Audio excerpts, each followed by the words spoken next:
There's an old saying that I heard that there's two kinds of people born in the hospital every day.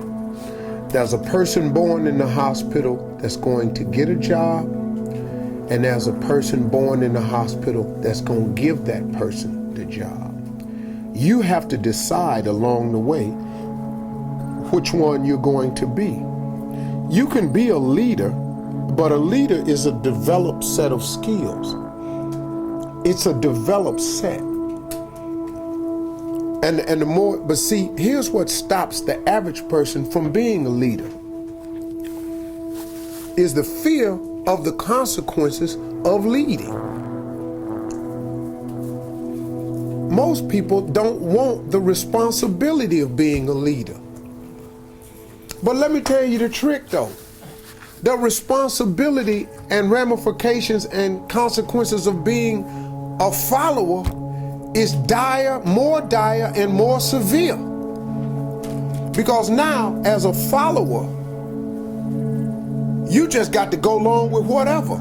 You know how many adjustments you got to make when you're a follower? But the man come in and decide I'm having layoffs, and he hand you a slip and it's Christmas. What?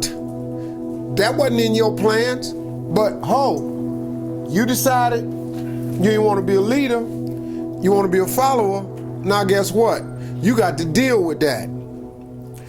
If I'm a leader and I own a company and the company start losing money, you think I'm fitting to not have my life? No. Cutbacks start on the follower. The leaders don't go, well, let me quit. Because if I quit, ain't nobody eating. The cutbacks start at the bottom. So you have to make a decision if you're going to be a leader or not. But understand what a leader is, though. Sometimes you just really want to be the leader of your own life. See, you don't have to lead a world leader. I have no aspirations of being Martin Luther King. I have no aspirations of being Gandhi. None whatsoever. I had really no aspirations of being the leader that I've become today. That I got young men listening to me that I wasn't even really counting on. I got dudes emailing me, man, running up to me, man, at Essence. This brother ran up to me and Terrence was stopping him from talking to me. And the big brother, about 300-some pounds, sweating, had a chef coat on, had a thermometer pen, sweating all over the place. He had seen me come off stage, saw me go through the back. He ran all the way around to meet me. And Terrence, stand down, soldier. Well, this big dude right here ain't with that.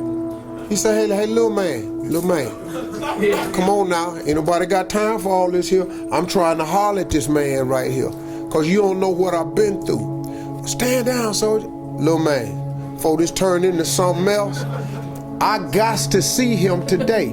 His whole thing was he was a prison inmate down in New Orleans, had been listening to me on the radio since 2005. Did his 5 years, got out the joint, started studying in prison food prep, because he said, man, you told me one morning you ain't gotta sit there and do nothing. You can better yourself from behind the wall and make one plan on not to come back. He said, you changed my whole life. He said, I come to tell you, man, I'm the chef right now at the Hilton. But the big dude was just crying. You know, we end up hugging. I cried with him because, you know, I be feeling people like that. I have no idea, nor did I have an aspiration to be an inspirational person to them. But I have always asked God in my own way to make me a relevant person. You know, I don't want to be a cat that when I die, ain't nobody tripping. Church empty.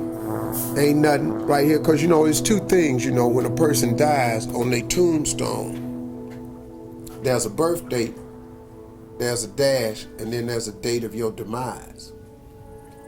And let me tell you something, when you die, they're not going to talk about your birthday. They're not going to talk about the day you died. The biggest conversation will be about that dash, that little dash. That's the life you lived in the middle of that date of birth and the date of demise. That dash will determine who you are.